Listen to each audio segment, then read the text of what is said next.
But I want to show y'all this because you won't believe it. Like, if I just told y'all won't believe it. Now, it's not out of the ordinary for us because we've actually owned these in the past, but I want to show y'all what they are. We have never had this particular type because I don't want to give it away, because when I show y'all, I'm waiting on Mario to come back. Y'all are going to be like, what in the world? Now, mind you, we live in the heart of Austin. Like the city, not the suburbs. The heart of Austin. This, y'all, these roosters. These are not my chickens. Well, we got a rooster and that's definitely a rooster and 2 hens. So these are, the species is called Rhode Island Reds. These are definitely Rhode Island Reds, right? Yeah, these are Rhode Island Reds. We actually used to have chickens. Right in this area.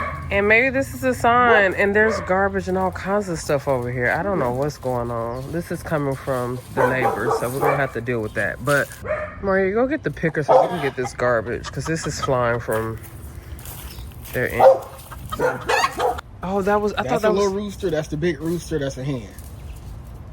Oh, the baby was That's just a rooster. Oh, wow. He's louder than the daddy. This is interesting, y'all. Cause I've never seen chickens jump a 7-foot fence. See? Oh, he can do it. Oh, they're flying. My chickens couldn't do that. Well, you didn't have a rooster. Maybe a rooster. Well, how did the hen get over there? He's a biggin. I ain't gonna leave the big one. All right, be careful. I ain't worried about these damn chickens. You're not gonna leave the big one anyway. I would like to keep them. Maybe 1. Yeah, we had 4. No, we had 3. We'll have a rooster for that reason. Hi, are these your chickens? Your roosters? Hola. Hi. Estos son galletas? Sí. Ask her, how do we get them back? Hi. How do we get them back to her? Yeah, they're there. Okay, yeah, they're hers. So how does she wants to come through the front? Yep. Oh, he is loud.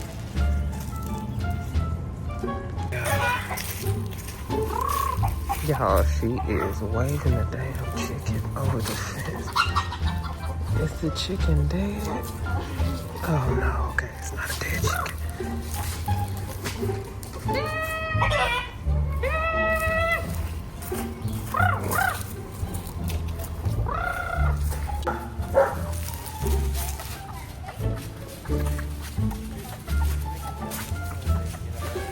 Just try to get the small one. Can you... Oh, Lord. Mario. She's wanting to. You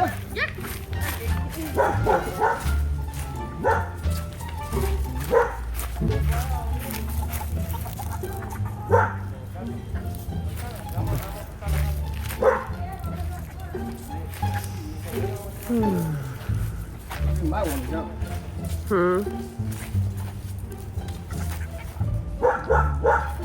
Just try to get the baby, the one at a time. You trying to, yeah.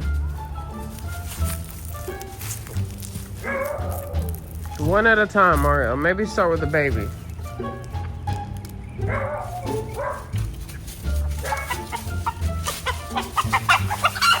Why you keep going after the biggest one? Follow him.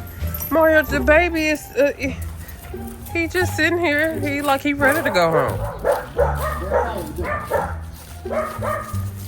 Just try the baby. Well, follow the, but if you take him in, oh, let me hush. So good thing our guests are not here. Although I think they would find this really exciting, but they're not here. Look at the baby. Oh.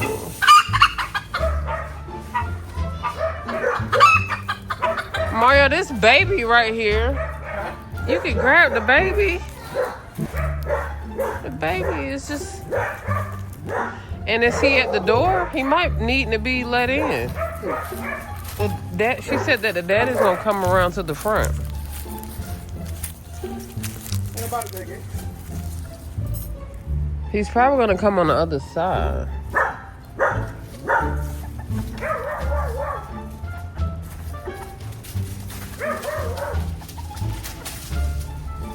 Look. Ah! Marie's running right at me. He's huge. The neighbor is here to grab these chickens. I'm gonna pick up all this nasty, dirty trash.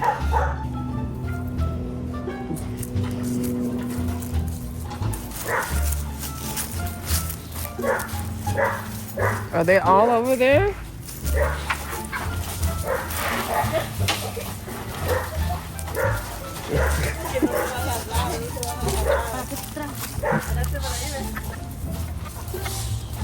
Ahí agárralo.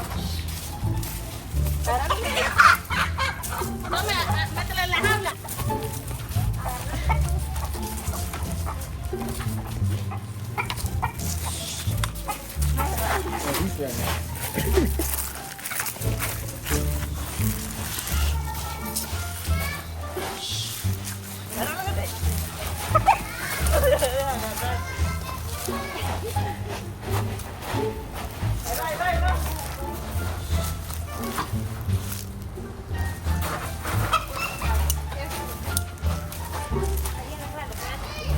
The rooster does not want to be gotten.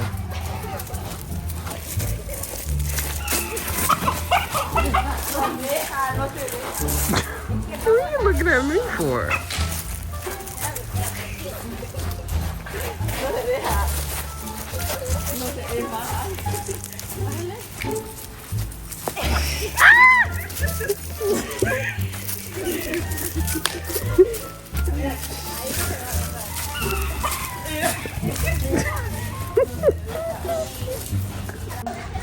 Y'all, they are struggling. Oh, they got him. Good job. You finally got him. Yeah, it's been a minute since we've connected with you all, and so I just wanted to check in. Mario and I have been busy, but yet still intentional about where we spend our time and how we spend our time. And we talk about mindfulness and intentionality all the time, but I mean, we're keeping it completely 100. We have been insanely busy with work and just running our businesses and things like that. So we have been a bit off grid, so to speak, in terms of connecting with y'all. We have the tiny home, which you all have seen in previous videos. If not, I'll be sure to tag it up top so that you can take that tour. We typically rent the tiny home out to midterm, long-term guests, typically students. We get a lot of nurses. Right now we have a student, and I was hoping, oh my God, I hope he doesn't come outside and see us like literally running around chasing chickens. And oh my God, did you see the lady hanging the chicken over the fence? Crazy, right? But we used to have 3 chickens, Bunny, Bella, and Beta, and we missed them so much. And I was like, oh my God, Kohan, if he sees these chickens, like he's gonna want to keep one, because he's been like, Mom, when can we get chickens back? And it's one of those things that we've been considering, but we had to rehome our chickens because we were on the road so long and so much. We were traveling, and it just wasn't a good situation. So we had to rehome them. But we've been wanting to get the chickens back, just for the simple fact that, you know, we're folks that we love to have connections with farms and know where our food comes from. Maria and I have that background, urban agriculture background. Many of you know that, you know, or maybe you don't. Mario and I used to work in urban agriculture before I launched my career in marketing, and he launched his career in the tech industry. But we used to work with our nonprofit, promoting sustainability with folks in urban areas. These are areas that have like food deserts. They're, you know, all they have are corner stores and just not access to fresh fruit and vegetables. So we go in and help these community spaces with resources, grant funding, all these different things to help really revitalize these areas and teach them about composting and teaching them about growing their own food. So, you know, I've been around the environment and And Mario and I have done the work for a very long time. Someone's calling me, but so I was being a bit dramatic with the rooster, but on the same note, like to have maybe he was like 10 pounds, he was huge, running at you. It's like, oh my God. But yeah, it's so cool to just break away from the craziness of the world, whether that be work, politics, whatever it is, right? Like there's so much stuff going on right now, to be able to just like break away from that and just deal with stuff. So yeah, it's been a minute since we have last checked in with y'all, but it's just, we've been busy running, our businesses. Like Maria and I, we don't have traditional 9-to-5s in the sense that like we're going somewhere, and nothing's wrong with that at all. But in terms of kind of how our lifestyles are, we run the properties, we run our beverage company, Good Dirt. You all should see a shop button at the bottom. Be sure to click on it, learn a little bit more about our prebiotic beverage. Good Dirt is the world's first prebiotic soda made from mushrooms. It is a formula that I created out of our kitchen when I was having gut health issues after, having my son. And it is a formula that we've been working on for years. And so we're really excited to be able to sell it. And we're sold in, about 400 Sprouts farmers markets. If you can't find it at the store, we sell it online at drinkgooddirt.com. So be sure to grab a can or two. Right now, we're actually running a deal for the holiday season, but support us in any way that you can. We definitely appreciate it. But we've been working hard at that. And also, I offer marketing consulting and coaching work for other small, medium-sized businesses, even folks who are interested in taking their crafts and selling them online. LynnCalloway.com, I offer those services as well. So I have just really been head just deep into, strategizing. The seasons are changing. You got the holiday season, all these things are here. And so just been really focusing on that, but also being mindful about taking time away to connect with family. In that way, right? We always talk about being intentional. So yeah, I am someone who very cognizant, very mindful of the quality of the time versus the quantity, right? But going back to the chickens, yeah, in our work with urban agriculture, we're believers of knowing your farmers, knowing where your food comes from, right? Being promoters and stewards of the environment. And so Mario and I, whether that be New York, where we used to live in New York, Georgia, now in Texas, like we appreciate, that we are able to connect with farmers and know where our beef, our chicken, and all these different things come from. And also understanding, like, teaching these things also to our kids, because sometimes I think they think that the food is like maybe made in some weird way, and some of it is. Oh my God, some of it is. But like in terms of vegetables and fruit, just them having that connection. And I think having the chickens was kind of a cool way when we did have the 3 chickens before we had to rehome them. Kohan just really enjoyed that. And then it also cuts down on costs in terms of eggs, because you have a buku amount of eggs. Like at least with our 3 chickens, like I never had to go to the store to get eggs. Never. Yeah, and so we're actually going to do a pickup with the farmer. We're going to do a pickup for our meat and stuff from a local farmer out in Bastrop, I believe. We're going to meet them like North Austin, or East Austin, my bad. And so we're going to do that probably tomorrow. I'm not really sure. But we try to do like these pickups like once a week. I'm really interested in doing a CSA. I just have to find a farmer that offers that as a model. But right now we're shopping at like a local farm sort of store where farmers actually own this one store here where we live. And then we still have that connection without actually going to the farm. But this time, this next pickup that I'm gonna do, I'm actually gonna go right directly to the farm. But yeah, we've essentially, that has kind of been how we've shopped since, probably since we moved and started dating. Maria and I have just kind of had that strategy.